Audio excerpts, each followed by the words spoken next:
미라클 모닝 애청자 여러분 안녕하십니까? 저는 지금 천안에 있는 재능연수원에 와 있습니다. 한국 성서침례신학교 총동문회 날을 맞이해서 이곳에서 이틀째 행사를 하고 있습니다. 오늘까지입니다. 아침입니다. 이른 아침, 또 10월의 이 아침에 여러분과 함께 미라클 모닝 말씀을 나누기 위해서 이 아침에 또 산책을 하면서 말씀을 나누려고 합니다. 여기 전경을 보여드리면서 함께 아침에 말씀으로 인한 산책을 함께 하는 시간이 되시기를 바랍니다. 여기는 생활관입니다. 이게 생활관에서 저희들이 묵었고요. 저쪽은 창조관이라고 해서 강당에 있는 곳입니다. 정원이 아주 아름답게 꾸며져 있고 가을의 그 아름다운 모습을 여기서 볼 수가 있습니다.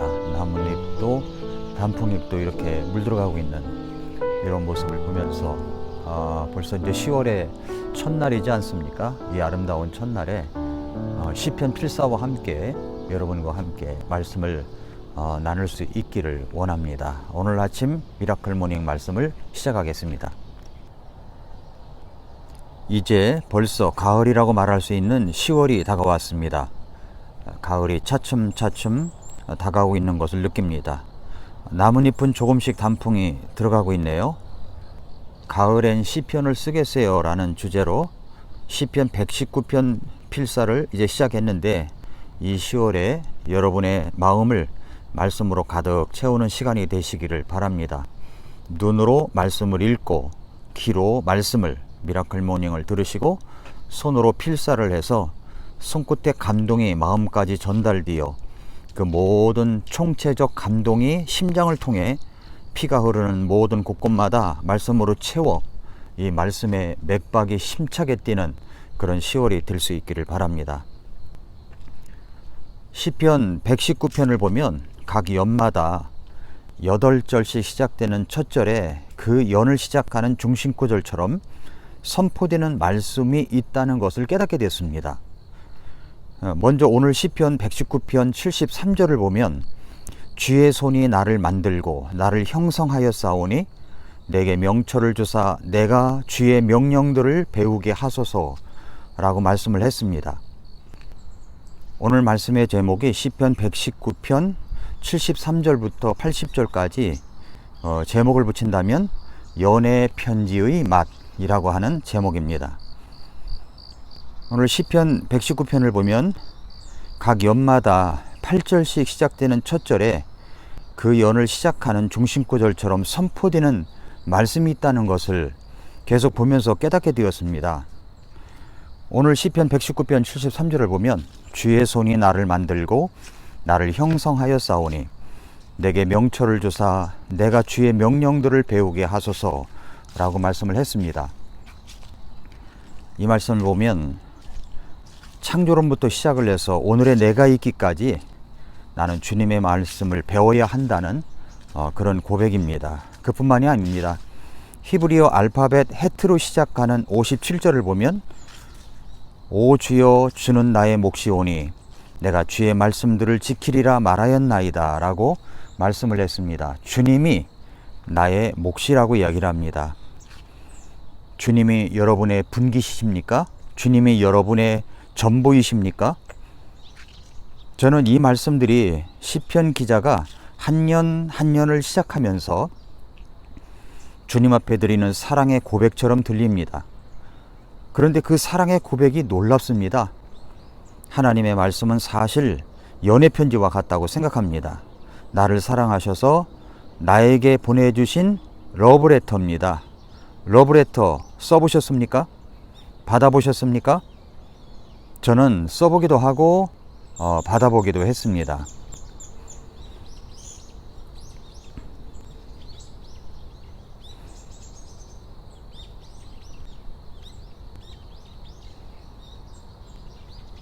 저는 군대 입대하기 전에 제 아내와 교제를 하고 있었습니다. 그리고 군에 가서 서로 만나지를 못하니까 편지를 주고받았습니다. 편지를 보내면 다시 편지가 옵니다. 그렇게 우리는 서로 매주마다 편지를 주고받았습니다. 나중에 군에서 제대를 하고 나서 결혼하고 나니까 제 아내가 그 편지를 보여주었습니다. 참 닭살 돋는 그런 표현도 많고 그랬지만 그 편지 내용이, 그 편지가 두툼했습니다. 약 3년 가까이 쓰고 모은 편지입니다. 그런데 그 편지를 세어보니까 제가 사흘에 한 번씩 편지를 썼더라고요. 이야, 참 제가 생각해도 대단했다고 생각합니다. 그때 문장 실력이 많이 늘지 않았나 생각합니다. 그 편지를 받으면 이 사랑이라는 말만 들어도 마음이 설렜습니다. 그 느낌표 부가 왜 있을까를 밤새 생각하기도 했습니다. 이게 무슨 뜻인가를 생각합니다. 아무튼 편지를 읽고 나면 또 받고 싶어졌습니다. 그렇게 우리는 3년 가까이 연애 편지를 주고받았습니다. 어떤 때는 제가 찬송을 부르는 것을 녹음해서 보내기도 했습니다.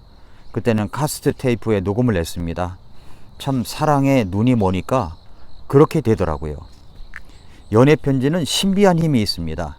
연애 편지는 마음을 설레게 합니다. 연애 편지는 낙심되었던 마음을 일으켜주기도 합니다. 연애 편지는 아무리 고통이 오더라도 미소 짓게 합니다. 연애 편지는 신비한 힘이 있습니다.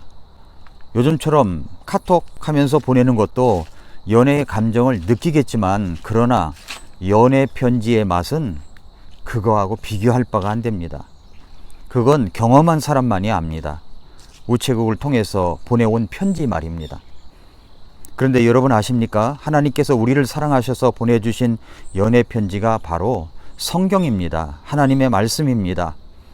이 하나님의 말씀이 바로 우리들에게 보내주신 사랑의 편지, 연애 편지입니다. 이분의 편지, 성경을 읽으면 죽었던 혼이 살아납니다. 낙심했던 마음이 일어섭니다. 혼란스러운 마음이 평안을 찾습니다. 외로운 마음이 기쁨으로 변합니다. 우리의 잘못된 부분이 있으면 그것을 고쳐 바르게 해주십니다. 성경은 신비한 힘이 있습니다.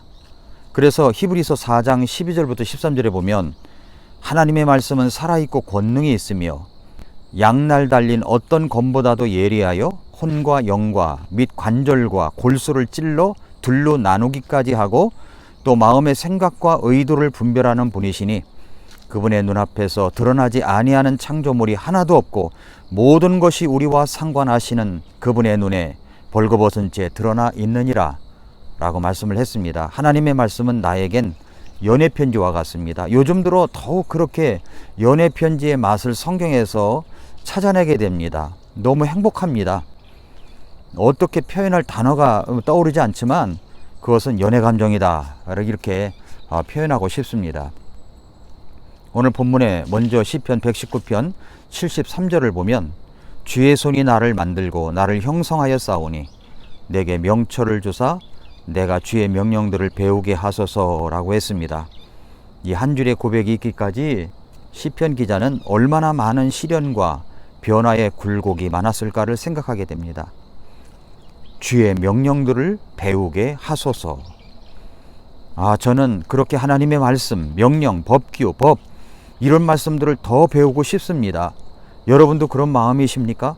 그렇게 배우는 자들, 늘 말씀을 공부해서 남을 주며 살아가려고 하는 사람들을 보면 74절처럼 이야기하지 않을까요? 주를 두려워하는 자들이 나를 볼 때에 즐거워하리니 나는 주의 말씀에 소망을 두었나이다. 신앙이란 나와 하나님과의 관계입니다. 다른 사람이 아닙니다. 부모님 잘 만나 신앙 안에서 커가는 아이들이 있습니다.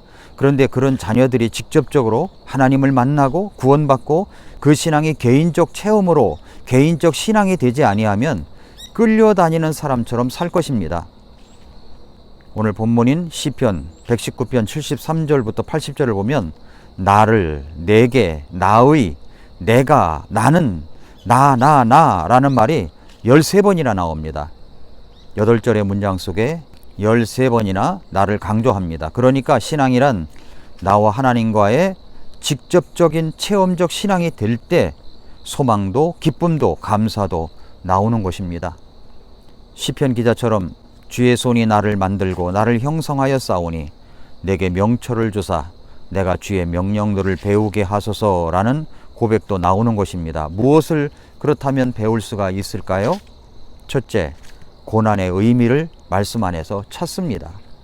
75절에 보면 오 주여 내가 알거니와 주의 판단들은 바로우며 또 주께서 신실하신 가운데 나를 괴롭게 하셨나이다 라고 말씀했습니다. 주님이 나를 괴롭게 하시는구나 라고 느낄 때가 있습니다. 왜 이렇게 나를 힘들게 하시지? 라고 생각될 때가 있습니다. 그래서 하나님을 원망합니까? 아닙니다. 이분은 뭐라고 말씀을 합니까? 주의 판단들은 바르다 라고 말합니다.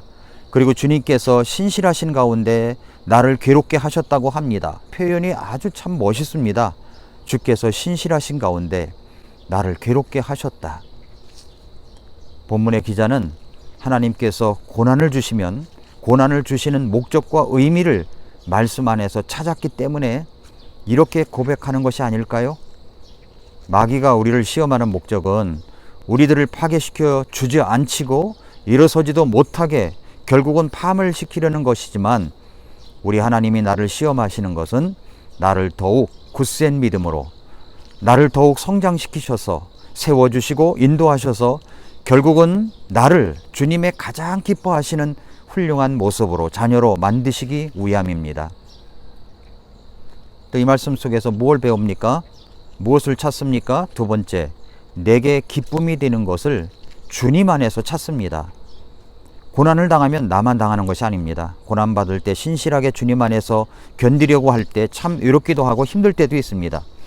그럼에도 불구하고 나는 주님의 말씀에 소망을 두고 말씀의 기준에 따라 살아갑니다. 타협하지 않습니다. 더욱 주님의 말씀에 소망을 두고 믿음으로 살아갑니다.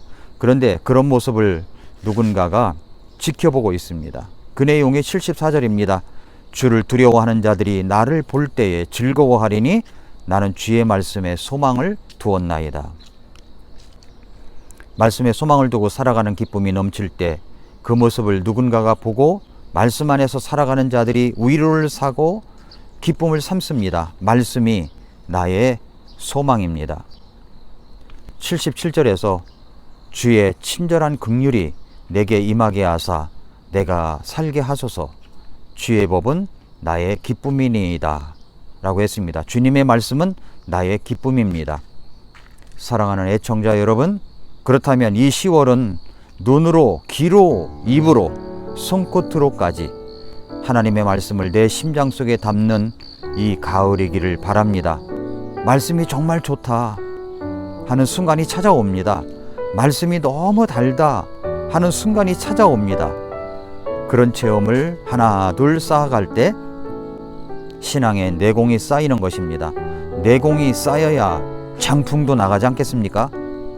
지난주일 우리 교회 헌금 찬송에 자매님들이 가을 여인들이 나와서 참 아름다워라 주님의 세계는 라는 찬송을 했는데 그 찬송이 생각납니다.